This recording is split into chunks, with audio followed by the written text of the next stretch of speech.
Welcome to a brand new episode here at Gamertag Radio. This is Danny Peña, and also join me, the man, the myth, and the legend, and knows how to cook from the Spawn on Me podcast, Kahlief Adams. What's up, Kahlief? What up, fam? Happy to have me here rocking with you. Always excited to be doing the thing and talking about, I think, one of the best games I've gotten a chance to play in a long time. So excited to get a chance to hang out. You know what? It's interesting that last time I had you was for the Assassin's Creed Shadows. Uh-huh. And now we're playing something similar, in a way, a little bit similar, Ghost of Yōtei. We're going to be talking about it here on the show. It is interesting having you back in the same time. It's like only bring me on for samurai games. I know, samurai, ninja games, anything martial arts. Like, anything samurai and woke, you bring me on for. Yeah. But first of all, breaking news. I know State of Play just happened. Yes. It just finished a couple minutes ago, man. Very quickly. Your thoughts, because I tell you my thoughts, but go ahead. I think it was a really solid State of Play. Like, I kind of go into State of Plays these days being like, all right, what are we going to get? Mm-hmm. Is it going to be nuts? But I think they had a really good, strong open. They had a really good, strong closing. There were a couple of games in the middle that I was really personally excited for that no one is talking about, surprisingly. But I thought they did a really good job. They nailed what they were trying to do for this kind of State of Play towards the end of the year. Especially. So, kudos to Sony and PlayStation. Yeah, they have a pretty good lineup for 2026. I mean, 2026 looking crazy. It's looking nuts. 2026 is going to be so stupid. Like, it's going to be so unreasonable with how many good games are going to be coming out. So, again, it is the weirdest time to have all of these kind of external forces happening in terms of, like, tariffs and the economy and all this stuff, and then being like, look at all these games that are coming out in the next year. So I'm excited. There's a lot of good stuff. Yeah, I'm all about Saros, man. Like, look, don't get me wrong, Wolverine looks really good. I'm very excited to play that. But I like Returnal. Yes, is my favorite game of this generation. Period. Yeah. Like, there's no other game topped it for me personally. Did you play it co-op at all? Yeah, I play co-op. Okay. We should play some Returnal co-op, because I'm with you on Saros. I'm hoping that they add that into it, and I'm hoping that they got a lot of learnings from the first game that they're now putting into this one, because I think they did a really good job of pulling that stuff in. But really quickly, because I know we're going to pivot to what we really want to talk about. My game of the show, because I mean Wolverine is there. I'm a huge Wolverine fan. Love that. That's like my favorite character. But Let It Die is getting a new game. That game is the one that I want the most. Really? Okay, good. It's a weird game that nobody played and had a whole bunch of weird issues when it came to its online capability stuff. But I love that series, and I'm dying I want more of that. So Let It Die coming back. I'm hyped for that. Anyway. And look, I'm not surprised about Flight Sim coming to PS5. Not surprised at all. But hey, more people playing it, so that's cool. And we get a chance to put it on PlayStation VR, which is PlayStation VR 2, which I'm happy about. They need that. Yo, you know what somebody tweeted a few minutes ago? That Microsoft has been releasing more VR games than actual PlayStation. I'm like, wait, what? I mean, like, they what? ain't wrong. They're not wrong. Yeah. It is funny though. It is funny. But yeah, it's gonna be interesting. Very, I have the VR 2. I'm gonna play that out. Play when Flight Sim comes out. I want to check that out. Yeah, for sure. Me too. Yep. Cool. All right, so now we're gonna be talking about Ghost of Yōtei. I finished the game. Actually, I finished it 48 hours ago. Oh, nice. Yeah, I finished it. I did more of the campaign. I did a couple of side quests like later in the game. I'm like, let me figure out more about like the open world things that you unlock. I found all kinds of weapons and new gear. And it was a lot of fun. There was like a lot of stuff to do in this game. Like when it comes to the open world. Love the music, bro. I think the music to me, and also the graphics. The graphics was like high up there. Yeah. To me, the music was the highlight of the game. Like, I'm like, yo, this got me into it. Yeah. Right from the beginning, and there's moments throughout the game and the single player, of course, in the campaign, where the music really stood out to me. Like, I'm like, wow, this is a beautiful, beautiful, beautiful game. Yeah. Really enjoyed it, man. Now, I know people are probably going to be asking, should I play performance mode or quality mode? And to tell you the truth, look, I don't have the Pro. I have the regular PS5 digital version, actually. I was playing it strictly quality mode because I just love how the game looked. I'm like, I don't need performance to downgrade a bit when it comes to the graphics. it looked really, really good, and I got used to playing it the whole time like that, man. I switched it very quickly. I'm like, nah, let me go back to quality. So, Yeah. But overall, man, like I really, really enjoyed this game a lot, man. I had a great time. Loved the voice acting. The story was really, really interesting.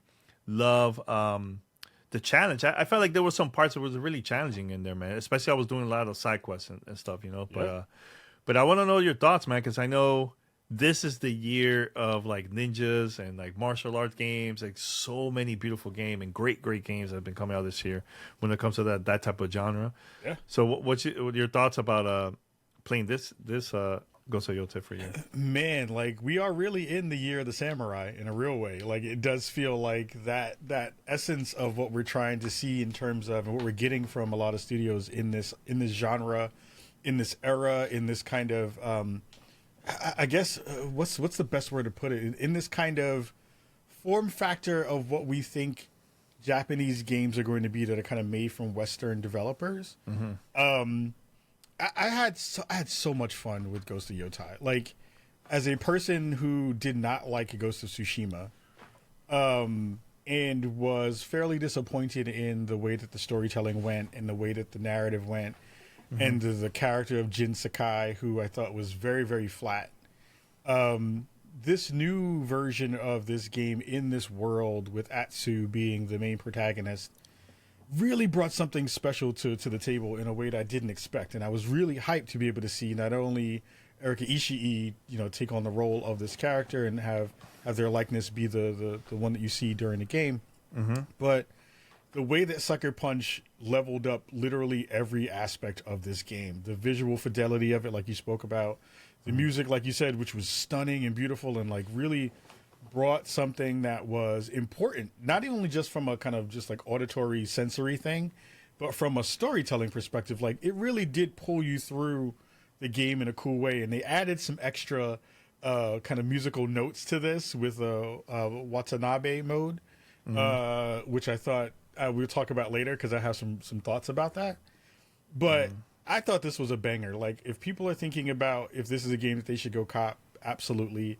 If you're a fan of what they've done previously in terms of Sucker Punch's games and what they're bringing to the table with this new version of it, like I left that game after playing 50 plus hours of it and felt super satisfied, felt very, very happy with what I got a chance to play. And again, wanted even more of it after that. Like I went right back into the game after I finished my 50 hour and got to the end of the story and went right back in to go get more collectibles and go check out some of the side stories and the other stuff because I played a fair amount of both throughout my time with it. So, yeah, Ghost of Yotai is definitely one of the best games of the year and probably one of the best games Sucker Punch has ever made. Yeah, so here's my question because I noticed that we've both been pronouncing it differently. Yeah. So, which is the correct way then to pronounce this? Because I hear people. Thought it was Yotai.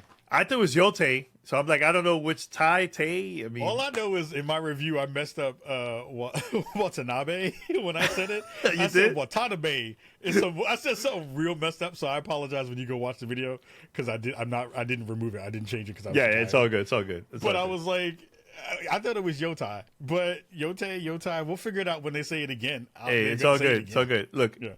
Ghost. There you go. Somebody in the comments, you'll put the pronunciation in there. Put it in the comments. Let us know where we got it wrong, and then we'll figure it out. It's all good. It's all good. But yeah, man. What was like your favorite? There's multiple different type of weapons that you could use. Yes. Which one was your favorite one for you? Because I was always with the it was a square button. Regular sword, not the long sword. Oh. So and I know you could also use double, but yes. I didn't use that much. I feel like that was like a little bit weak in my opinion. But it was really good. Yeah, the spear. But it was really good at like blocking and attacking, depending of like what type of weapons the enemy will use. But I just love how how was changing the weapons and all that stuff, like all those things that you could do in this game. So. Really enjoy it. But my favorite was, and I'm going to mispronounce it, so I apologize again. It's Kyosurigama, which was the chained weapon. So it has a ball, has a weighted ball on one end, and basically a chain that connects it to the end of a sickle. That was my favorite. I really liked the Odachi, which was the really big sword, the really the long one, the really big long sword. Yeah. That was my favorite because it just felt really good to swing it around, and it was heavy, and it felt like when you hit somebody with that thing, it's like did real damage to people. But I think, in a weird way, the ranged weapons were some of my favorite ones in the game. Like you had basically like almost a musket gun, like you had a matchlock rifle. Which I thought was really cool because they added some more like ability to kind of move people away from you. But the ball and chain basically was my favorite. Oh, of all the weapons. That joint was nice. You know, after a while, I was like, man, I feel like Atsu is rocking and carrying a lot of stuff. The guitar, the weapons. I was like, right? I was like, yo, it's a lot. She had throwable weapons. She had basically 2 guns. A bow. She had the arrows. She had a sword and a spear that were taller than she was. Yep. And two sets of swords. Like she got a strong back. Yo, she Atsu, I want her to help me move in. I know. Help me out, please. Storage. Help me out, please. Do you have a PlayStation Pro or no? Yes. So I played it on PlayStation Pro. Yeah. Oh, so how was that experience on the Pro instead of? I don't know if you also tested out on the regular. Console. I didn't test it on both. I played because I play usually when I'm reviewing stuff in my living room. So if I'm down here in the studio, I have a regular PlayStation down here for capturing stuff on that because I don't have 2 Pros. But played it on the PlayStation Pro quality mode. Which is that balance of almost 4K, but basically almost 4K 60, and it felt so smooth throughout the entire time that I played that I never changed it. Like I did check out quality, and that felt a little bit too slow in terms of frame rate. But then when I went to the PlayStation Pro mode and played the rest of it, it just felt perfect. It felt like the best matchup of visual fidelity and frame rate throughout the rest of the game, and it just didn't chug ever. Like I have to give a bunch of love to Sucker Punch for the way that they developed this game because it was no bugs. I had no crashes throughout the entire time that I played it. Like I got stuck in a wall once, and it was because I had jumped into this weird space, but then the game got me out of that space, or at least I reloaded in and I was in a good spot. And it just ran really buttery smooth throughout the entire time that I played it, so it was good. Yeah, same here. Same for me too. Now, my other question for you, because I know you played the previous game, Tsushima. Yeah. So people probably going to ask, is it the same thing? Is it the same type of vibe? I mean, it's kind of the same vibe in a way. But I feel like this one, I feel like the story was different in a way where it's more about, and this, of course, there's twists and stuff like that, but I don't want to say much. But it's a lot to do with family, and the other one a little bit too when it comes to like family too. But I felt like it was a little bit different. I prefer. Go ahead. And I agree. I think because I'm also trying not to spoil anything because there's some good conversations there. But I think the main difference between Tsushima and Yotai for me was it felt like Sucker Punch really took some time to develop their character with Atsu. It never felt like Jin Sakai was really a fully fleshed out, developed character. They had motivations in terms of revenge for the death of their father in that game. And this game is also a revenge game in the way that it works. But the way that this revenge games feels is I never felt like Jin was a badass. Atsu feels like a badass. Like Agreed. Atsu feels like that character knows what she wants, is going for what she is trying to do, and has a very specific goal. That very specific goal carries that character, and not only carries them throughout the entire kind of like story arc, but makes the other characters that you wind up meeting have more consequence and have more weight. It felt like everybody who I met throughout the world, even if it was a kind of small snippet of a character or what they were kind of coming to the fray or coming to the story with, it tied into Atsu's story fairly well. Jin's was very disparate. You were doing a bunch of stuff, meeting people, and people kind of were like, well, why are you here? Like, you're here for a reason. But it never felt like that. Atsu always felt like there was a mission to be held, and everyone, even if they didn't know that they were a part of it, were a part of that story. Yeah, and another thing that stood out to me, I feel like, and look, there's things that Sucker Punch probably learned from the previous game. Sure. This one I feel like is more colorful.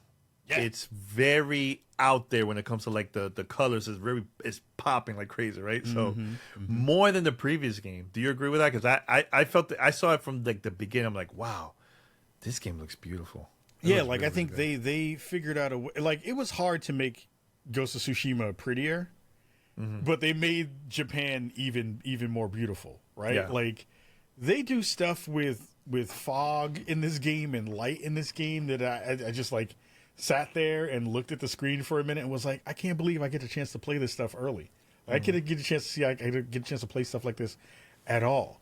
It felt like what made it really dope was the fact that they had, even in this kind of small space, like because the map isn't huge, but it's big enough that you never feel cramped.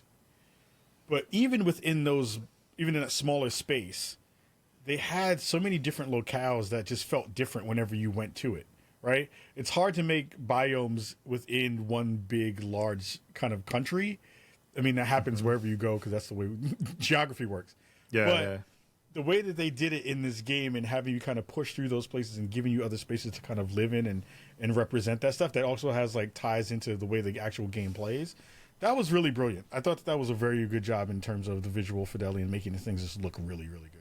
Yeah. No, I'll tell you right now, man. If you're a PlayStation 5 owner, should definitely get this. I know it's been a little slow when it comes to like PlayStation releasing first party games, but man, the wait for this one, it was really, really worth it, man. Really, really worth it. People should check this out. I'm wondering because I remember the last game. Didn't it surprise everyone with like a multiplayer part of it was like a surprise out of nowhere? Do you think they're gonna add it to this one? It's coming. They've talked about it. Oh, they did. Oh, I haven't really been looking. Okay. They've talked about it, and to be fair, that was the best part of Tsushima. To be honest, like the multiplayer aspect that they pulled in afterwards, I forgot what it was called, but knowing that they did that before and that they're gonna do it again. Now I'm even more excited because I'm like, man, we're basically going to have, because they kind of did what Night Rain did even before Night Rain did it, right? It's a little bit like we have this kind of open world multiplayer co-op kind of thing that we're doing with these kinds of characters, with this kind of background and this setting. Man, and they're kind of going to start to kind of go into what they did in the previous game, was they went a little bit even more atmospheric with it. They went a little bit more creepy with it. And I feel like they're going to do a little bit of that with this too again. Oh, it's going to be so good when they finally pull that. Yo, I can't wait. I can't wait to check that out. Play with other people, man. You played the previous one a lot, the multiplayer? You played that a lot? I couldn't find people to play it because everybody was fronting. But it was I played like probably 6 or 7 sessions of it, and every time I got a chance to play it, it was so good. So like, I missed it. I completely missed it. Yeah? I don't know if it's still running. I don't see why it wouldn't, but it probably should. Yeah. Maybe we'll go back to it and revisit it because I think there is a layer of it that I think is important. And I think once this does come out and this mode comes out, which I think is going to be coming out closer than what the previous one did, because I think it came out much later after launch with Tsushima. It was like a month and change, I think it was. Something like that, right? I think this one's going to come out a little bit closer to, or maybe it'll be the same amount of time. But they didn't talk about it before because it was a very new mode. Now we have an understanding that it's going to be coming, so excited for it. Ooh, we'll see. Yeah, man, I'm very excited to see people actually play this, man. I had a good time, and now that I completed the game, now I could go back and do the bounties and all the stuff that I haven't really finished in the game. And and honestly, I never had a boring time at all with this game. Like, this game was fun from the beginning and to the end. Did you have any specific moments that you can talk about, or either kind of like gameplay additions that came into this version of it, or I'm not going to say specific characters because I do have some specific characters that I really I want, but I can't say. I can't say. I can't. Yeah. But were there any moments in it that really kind of just like, ooh, this is a cool part of what they're doing with this new story? Ooh, that's a great question. because I played the first one, the Ghost of Tsushima, not as much. I never completed it, by the way. Oh, okay. Yeah, I never completed, so I can't compare with versus that. Sure. But to me, that stood out the most was the challenge with the bounties. There was some bounties that took me a while to complete it, and I was always searching for more. And also I noticed the amount of items that you unlock in the game just by doing side quests. Because at the beginning I was just doing a lot of the single player main campaign, right? And Rhea was like, I think you should do side quests so you could talk about it. I'm like, let me try. Yeah. And I did it for like a couple hours, and I'm like, whoa, look at the amount of stuff I unlocked. Bro, I even upgraded one of my gears. Like, I can't remember the name of it. Yo, all the way, I think it's like 4 levels or more around there. Yeah. Like, I even went on a mission to find some some missing items that I needed for my gear. Yeah. In order for me to upgrade it. And I really, really enjoy that part of like the just the challenge of it, you know? Because I played on normal mode. I don't know if you play it more difficult or not. I play on normal usually. Yeah. Normal, yeah. I had a good time. I think that to me that stood out the most for me, like the amount of stuff that you can unlock. Look, put it this way: I went to the supermarket the other day. I think you saw the picture. Sapporo, they had like a display. They partnered with Sucker Punch PlayStation to promote this game, so it's all over the box and everything. There's even items that you can unlock in there, in-game item that you could scan it from your phone and add it to the game. I didn't know. Like, I didn't know that. What? Yeah, I haven't done it yet, but I should go and scan, either buy or scan it. Because I think somebody said you could scan it and add it in the game. Like, oh, really? Oh, I should do cool. that. Yeah. But yeah, I think that's the part where replay value. I think that's the part that stood out to me the most of the amount of stuff that you could unlock in this game. Yeah, I think the side quests in this game were really well done. There bounties are one avenue for that. There's also basically it's like duels in it, like that they had in the first game. Duels. That I think there's a very specific thing that they do in this version of those duels that ramps it up a lot visually in comparison to the first game. I won't spoil it because but you can see it in the review. You can also see it in some of the promotional stuff that Sony has already been putting out. But even those small things add something very special to this game that I think, again, levels it up. I think the biggest compliment I can give to Sucker Punch is it is very rare to have something that has a lot of similarities in it. Like, I think combat is very similar in some ways to the previous game. I think we talked about this offline yesterday, was like, we're happy that the stances have gotten a change in a real way, because it's less about stances kind of matching the person that you're fighting and more about what weapon you're using as a counter to fight those fights. But I think they've done all the small things that level a game up and evolve it in a way that I just didn't expect, but also bring something special. So like the Mike mode, which has the visual change where it's like, you know, the camera gets a little bit tighter. There's more blood and mud stuff that comes up on screen when you're fighting people. The Watanabe mode, which is the lo-fi music mode that they added, which I don't like. You don't like? Okay. I actually didn't. I thought it was just out of place. Like, I think, you know, when and it changes a little bit when you go into an actual fight as opposed to just kind of roaming around the world. But it felt weird me chopping a dude up and being like, yeah, this is chill music, man. This music is super. They got vibey music while I'm cutting people into pieces. And you see bloody and everything. Yeah, it's kind of weird, right? I mean, I get it from a you know, kind of anime perspective, but it doesn't really do anything for me. But I like the fact that they put that in there. Like, it's a cool addition to a thing that changes, you know, what would be a kind of standard game in this sphere into something that makes it even more memorable in the ways you kind of think about it. So good job for them to continue to think about how do you evolve a game like this. Do you see yourself continuing doing side stuff? You probably the stuff that you haven't unlocked yet, right? There's a couple of bounties that I still have on my board that I need to finish out. There's one major bounty that I need to go finish, and that's a very end game thing that I won't speak about. Okay. But that dude is hard. I can't. He's really. Oh, so you tried it. You tried a couple times. Beating my. I played him for like 30 minutes and still can't beat him. Oh my god. He's hard. Wait, what is the difference between that particular bounty and the other one? It's the culmination of a lot of different parts of the story. I can't say it without spoiling it. Okay, it's all good. But it is because I've died a fair amount of times in this game, and I'm a person who knows how to play these games pretty well. Yeah. And the battles, like, if you're not paying attention, you have lots of things that can shoot you and hit you from all different angles and all that kind of stuff. Mm-hmm. And some of those fights feel unfair, but most of them feel pretty fair. But I took some L's for real because you're like doing stuff and you're like, oh, that dude just like totally just chopped me up. And I was like, oh man, I didn't have the stuff ready. But yeah, like all of those things just feel like really smart additions to what this game is. And I think combat shines, visual fidelity stuff shines, like you said, music stuff shines, and all those kind of activities that you have throughout the world of like, oh, I want to go paint a picture, like that's dope. I want to go hunt down a fox and go see where the foxholes are, or I want to go chase my wolf down and go do stuff with the wolf. Like that stuff is in there too to be able to go do. So really dope. You know what I also like when I'm just riding my horse, riding around and I see the bird, I'm like, let me go follow this bird. Let me go follow this bird.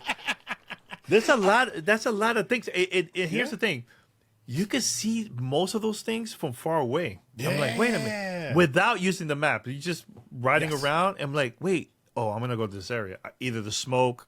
Yeah. You might see the bird flying around. Something that's going to get your attention. Like, because I'm always looking around every time I'm riding a horse, just in case I find something that I missed it, It's that cool thing that we talked a little bit about this, or we've talked about it in separate spaces, but one of the things we both were talking about with Hell Is Us is the fact that it doesn't have a map, and it's kind of like teaching you how to kind of learn the visual language of the world, which then informs you of like where to go and kind of what to do. And you have basically like a telescope, a spyglass, and you can look around the world and you'll see various things you can go poke around with to go see that stuff.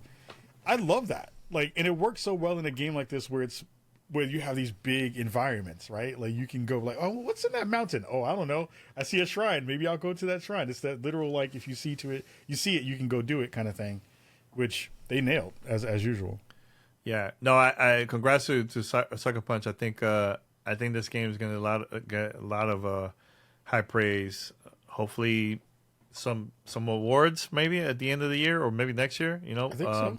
Yeah, I think it's going to be good, man. I think overall, again, if you have a PlayStation 5, make sure to cop this game. Because if you love the previous game, this one is going to be a lot more, in my opinion. Mm-hmm. Yeah, I think this is probably going to be one of those games that, if anything, art direction, it will definitely get a nod for Game of the Year for sure. I think we'll see what happens with the Legends mode thing that they're going to wind up doing, if that has any legs to it. And I'm really excited to see folks who are fans of Tsushima, how they are going to come to this game and see what's in there. And even interestingly enough, you talked about kind of the scannable thing that you found with the Sapporo thing. Mm-hmm. They just added something to PlayStation's kind of rewards program where now if you get a certain amount of trophies in the game, you'll be able to go purchase some memorabilia, some swag from their store. I'm excited to see what that looks like when they're going to put that stuff up. I'm still sad I didn't get the freaking PlayStation Pro covers. I saw it. Covers. Yeah, I saw it a few minutes ago. I'm like, I told Paris, hey, can you give it to me? Yeah, I was like, yo, I want that joint. And controller too, and the controller. Yeah, it was like it looks pretty cool. I want that design. Like, I would swap out mine for that because I love the design of that thing. But yeah, I think this is going to be a game of the year. Okay, that's the question. Do you think this is going to be a game of the year contender? Man, this year is rough, bro. It's tough. Right? There's so many game of the year games that I don't know. It's going to be challenging this year. This one is up there, but there's other ones I think might take it because I feel like the other one shines it a little bit more. Mm-hmm. But I think this game should definitely get nominated for music and for art direction, 100%. Mm-hmm. Game of the year is going to be tough, right? Like, I don't know how this makes it into the top 5. Oof, there's so many. That's there's wild. So many. Yeah. In any other year, this game would absolutely be a top 5, right? Yeah. Now I could even. There's so many. I don't know. Nope. There's so. And you know what? Like, I feel, and no disrespect to like the team that worked on this game or anything. Like, I really love this game, But there's a lot of AA games that really stood out this year. Yeah. Yeah. I think one of the biggest kind of markers of this year is the fact that we can't nail down 5.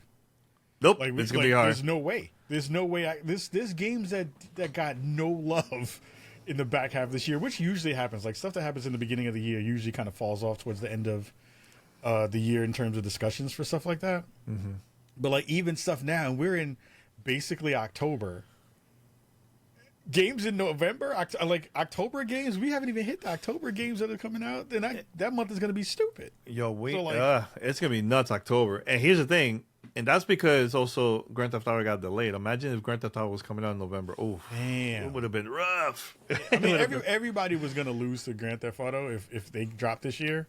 Mm-hmm. Next year, it's scary. I don't think anybody's going to move their date again, but I think even if you were to put Ghost of Yotai into next year's grouping, it still would have a hard time because there's going to be more games that are going to be coming out. I think what we have seen is Sony really try to kind of sneak in some good stuff towards the end of the year, and maybe it was good happenstance for them to be able to have a thing just be this good towards the end of the year. That gives them some momentum to go into 2026. Yeah. So that'll be good for them. Yeah, man. So once again, Ka, I know Paris going to join us. Thank God. But hey, future. I can't wait for us together because we haven't done this in a while. But, I know he keeps having to do stuff. Get out of here. Stop trying to front like he's you're like, working. is Ka going? I'm not going to be on. Yeah, I try to do that too. Whenever he's supposed to be on, I'm like, nah, I don't want to be on. But make sure to check out also your Ka. You posted your review on YouTube. Make sure to check it out. It's already there, and also the Spawn on Me podcast. Yes, indeed. Right? Good. Yeah. Anything else is going on with you, man, so people can check out and follow you and everything? Maybe in the next couple of weeks, maybe mid-October, we'll see something potentially. Okay. Make sure you're keeping your eye on Kickstarter because we may be trying to kickstart Spawnies for 2026. For 2026 to see if we can make that happen because we gotta. I miss it. It's stupid that it doesn't exist right now. It needs to, especially with the climate of the world that we need. We need something fun in the space. We need something. You need something to kind of keep your minds off the weirdness and the wildness in that space. And I feel like Spawnies would be a perfect space for that. Mm-hmm. So I may be bugging people out in the world to help us support it and bring it back from the dead. But yeah, there's a lot of stuff that's coming in. There's going to be more coverage for lots of the stuff that's coming out in the next couple of months and going into next year. So I will be very busy trying to record and review everything on the planet that's dropping soon. So definitely check out more of the goodies. And please, if we mispronounce anything, forgive us. It's because I know it's coming. I know it's coming because people are like, again, Yotai. It's. I'm still kicking myself over that Watanabe thing I messed up. I'm so mad at it because I went to look at it before I posted it today or before I uploaded it, and I said a word that wasn't even Japanese, English, or either both combined. Yeah. Like, oh my god. Well, top of Nate, it sounded like me trying to say acetaminophen. Well, actually, so I'm checking right now. I'm gonna check right now. Hold up. I'm checking online. Okay. Hold up. Okay. That's right now. Hold up. Hold up. I'm checking. Wait. It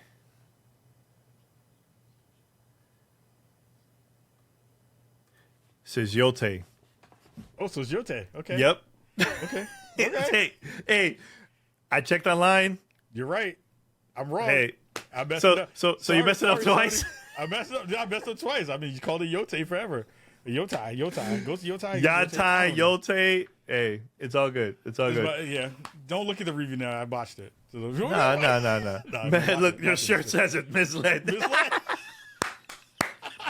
I misled you all with my pronunciation. Oh man. It's so fun. Everybody, make sure to check out Spawn on Me, one of my favorite podcasts, and also you've been doing it for a long time now, over a decade. So make sure to check out and subscribe, either on Spotify, Apple Podcasts, everywhere. All right, and Ka, thank you so much for super last minute joining. I know we review Assassin's Creed Shadows. And one quick question. Yeah. when you compare the two, Ghost of Yōtei and also Shadows, Ooh. it plays very differently. Yeah. But it has the ninja and samurai in there. Yeah. Both. It's a great year for both, right? I mean, this is the year of the shinobi, right? It's the year of the shinobi, the year Ninja of the Gaiden. It is one of the best times if you love Japanese culture to be able to jump into Yeah. these versions of it if you are a fan of the genre.